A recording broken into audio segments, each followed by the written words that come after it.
Work stress వల్ల robo suicide చేసుకుంది.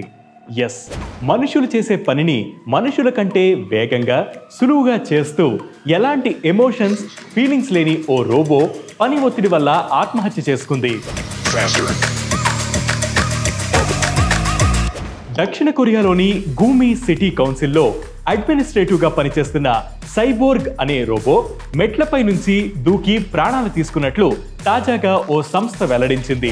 అయితే ఆత్మహత్యకు ముందు ఆ సైబోర్గ్ రోబో వింతగా ప్రవర్తించినట్లు ప్రత్యక్ష సాక్షులు వెల్లడించారు. మెట్లపై నుంచి దూకే ముందు ఆ రోబో కొద్దిసేపు గుండ్రంగా తిరిగిందని, గందరగోళంగా కనిపించిందని పేర్కొన్నారు.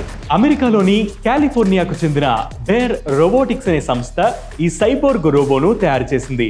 దక్షిణ కొరియాలోని గూమి సిటీ కౌన్సిల్ అధికారులు 2023 ఆగస్టులో ఈ రోబోను రిక్రూట్ చేసుకున్నారు.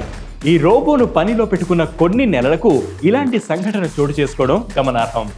ఆత్మహత్యకు పాల్పడిన ఆ రోబో ముక్కల్ని సేకరించిన అధికారులు మరిన్ని పరీక్షల కోసం టెక్నికల్ ల్యాబ్కు పంపించారు.